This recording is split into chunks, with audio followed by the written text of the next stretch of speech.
So hello there, Lynn Huber here again. Today is day 3 of my commitment to make a video every single day. And I guess today I'm going to bear my soul out. So today we're going to talk about my 2 biggest mistakes that I've made in my business and how I learned the hard way about the power of residual income. So if you listened to my story yesterday, you know why I got into Avon and how I got into it and how it helped me to be able to leave my job and get Richard out of his job. We were working our business and we were working it hard. And we were trying to get to the very top level of Avon, which at the time was senior executive unit leader. And we could not seem to get there. We, no matter what, could not seem to get there. And so I had a district manager actually talk me into opening a store. And so we opened a store, and that was probably my first mistake. Not that there's a problem with the store. I mean, it was a great experience for us, but you're kind of trading one business for another, and you're going back to a job, if that makes sense.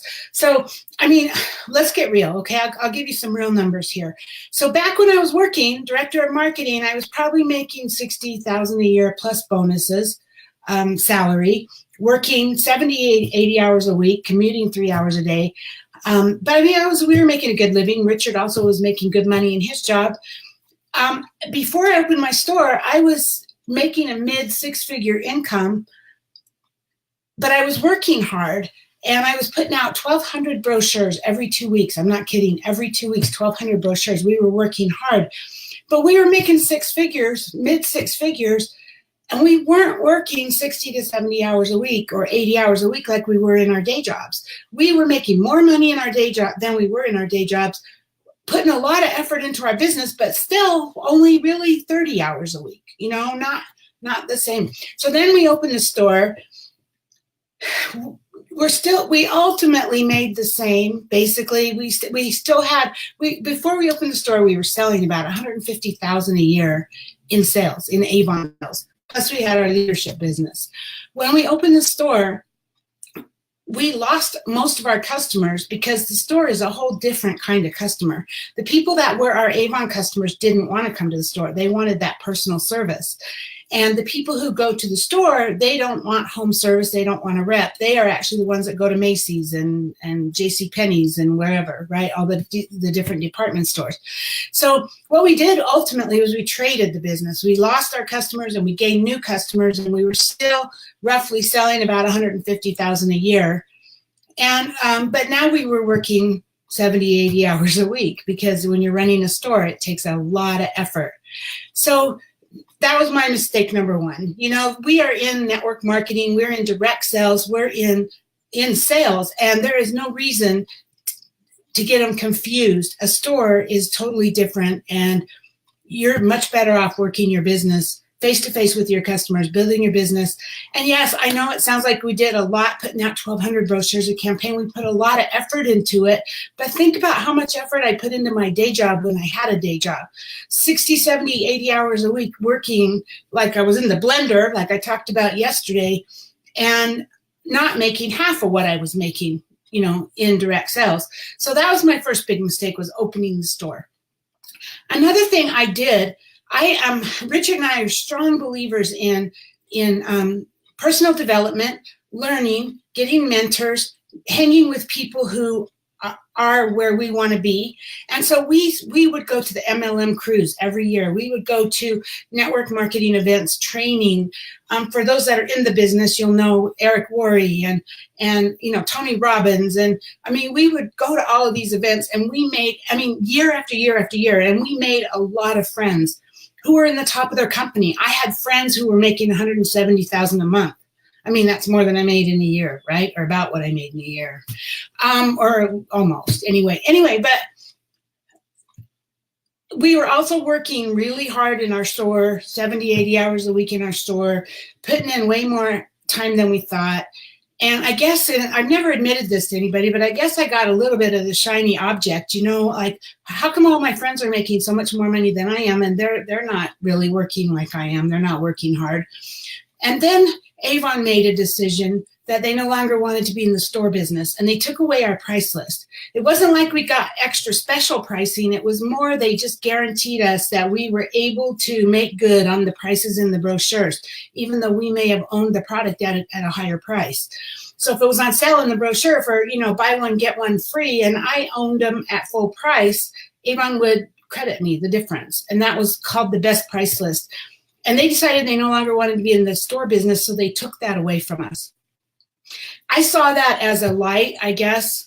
Big mistake. That was my second big mistake. I saw that as a light that this meant that I needed to quit Avon and go to another company. So we did. We ultimately went out of business. We had a clearance sale. We shut down the store and went out and joined another company that I had a friend, like I said, who was making really, really good money in that company. And I was absolutely positive that I was going to be able to replace my income within a year. I did not shut down. I did not close my Avon account. I just quit working it.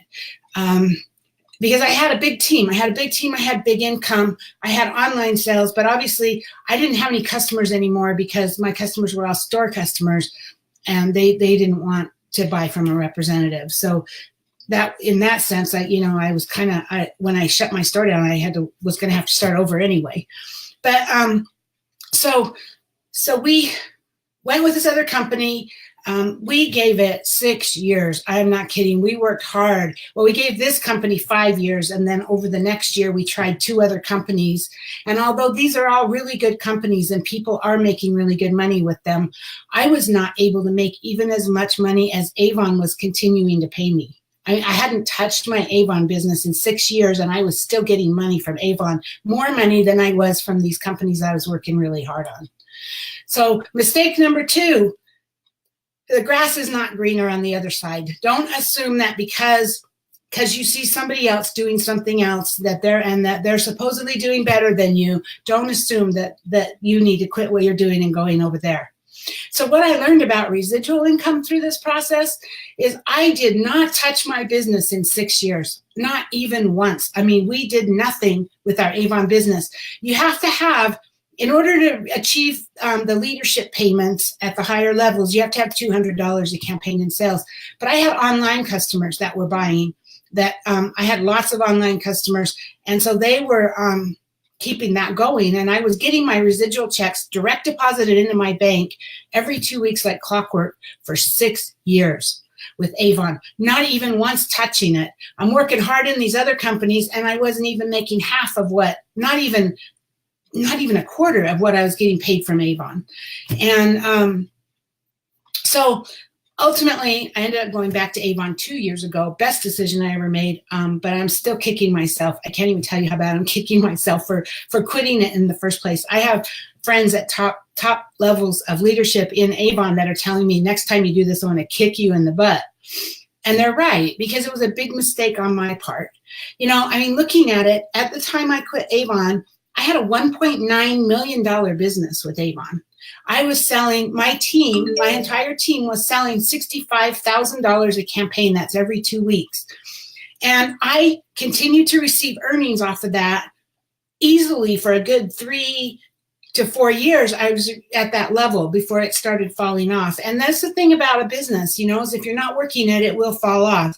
So over time, it started dwindling little by little.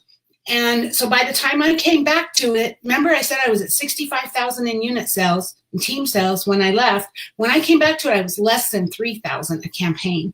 And of course, my earnings at that point had dwindled way down. I was still receiving earnings, but they weren't what they were in the beginning.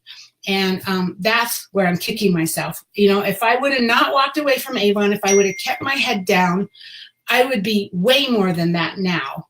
But I've been back 2 years. We've built our team sales back up. We're over 20,000. So, we've built up quite a bit. So gosh, I'm really giving you some numbers here. I probably shouldn't be, but hey, I'm being real. I'm trying to be me and really talk to you about what it's about. But we are on our way back. We've been back 2 years. We've already been on 4 trips paid for by Avon. The very first year we went to Atlantis. As soon as we got back, we earned it to the Atlantis Resort in the Bahamas. Last year, we earned a cruise to Bermuda. Avon sent me and Richard on a leadership retreat in Ohio for special training, all expenses paid. And they sent us to the American Cancer Society breast cancer walk in Central Park in New York City last year. So that was 3 trips last year, all expenses paid. This year we're going to Los Cabos, and my income is coming back up, and I couldn't be happier. I'm telling you guys, residual income is true. It's there, and it's not something to sneeze at. It's amazing. So couldn't be happier to be back. I'm still kicking myself every day that I walked away from Avon. Biggest mistake I ever made. But, you know, we learn, I guess, and now I have a story to tell. Anyway, thanks for putting up with me today. Thanks for being here, and I'll see you tomorrow. We'll hopefully talk about something lighter tomorrow. Anyway, see you then.